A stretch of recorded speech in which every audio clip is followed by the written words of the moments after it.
السلام علیکم دوستو، آج پھر حاضر ہوا ہوں آپ حضرات کے لیے کامن سینس کی ایک نئی ویڈیو کے ساتھ۔ ویڈیو پوری دیکھیں، اگر اچھی لگے تو پلیز اس کو لائک کیجئے اور اس کے بعد اس کو سبسکرائب بھی کریں اور بیل انفو کے بٹن کو ضرور آل پہ رکھیے اور اپنے دوستوں کے ساتھ اس کو شیئر بھی ضرور کیجئے گا۔ تو شروع کرتے ہیں آج کا پہلا سوال۔ اس شہر کا کیا نام ہے جو 96 جزیروں کو بازریا پل سے منسلک کرتا ہے؟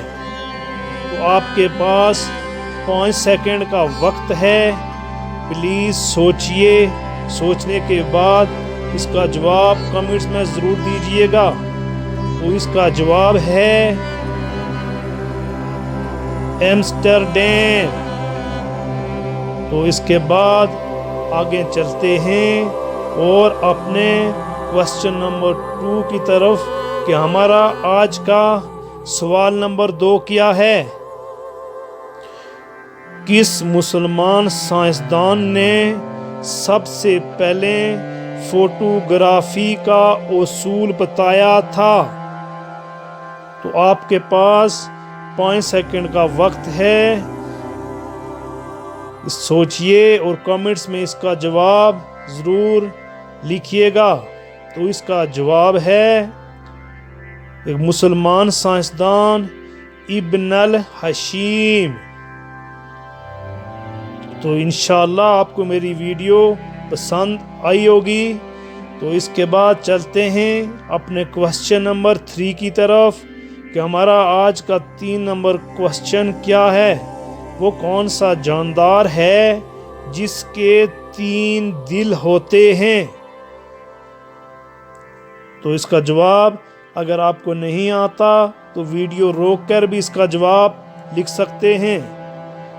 تو اس کا جواب کیا ہے وہ آپ کو بتاتے ہیں۔ اس کا نام ہے کٹ فش۔ تو اپنے کوسچن نمبر 4 کی طرف آتے ہیں کہ آج ہمارا 4 نمبر سوال کیا ہے؟ وہ کون سا درخت ہے جس کے سائے میں عربی نسل کا گھوڑا 1000 سال تک دوڑتا رہے تو بھی اس کے سائے سے نہیں نکل سکتا؟ تو آپ کے پاس 5 سیکنڈ کا وقت ہے۔ یہ ایک اسلامک سوال ہے، اگر آپ کو اس کا جواب نہیں بھی آتا تو پھر بھی کمنٹس میں اپنی رائے کا اظہار کیجئے گا۔ وہ اس کا جواب ہے شجر توبہ، جنت کا درخت۔ شجر عربی کا لفظ ہے، اس کو درخت کہتے ہیں۔ تو سوال نمبر 5 کی طرف آتے ہیں جو آج کا ہمارا آخری کوسچن ہے۔ وہ کون سا پرندہ ہے جو اڑ سکتا ہے مگر چل نہیں سکتا؟ تو آپ کے پاس اس کو سوچنے کے لیے 5 سیکنڈ کا وقت ہے۔ اگر آپ کو اس کا جواب نہیں بھی آتا تو ویڈیو روک کر اپنا جواب کمنٹس میں ضرور لکھیے گا۔ تو اس کا جواب ہے ہمنگ برڈ۔ تو انشاءاللہ العزیز امید کرتے ہیں کہ پہلے کی طرح آج کی ویڈیو بھی آپ کو پسند آئی ہوگی۔ اگر پسند آئی ہے تو اس کو سبسکرائب ضرور کیجئے اور اس کے بعد لائک بھی ضرور کیجئے گا اور اپنے دوستوں کے ساتھ اس کو شیئر کریں تاکہ ان کے تک بھی یہ انفارمیشن پہنچے۔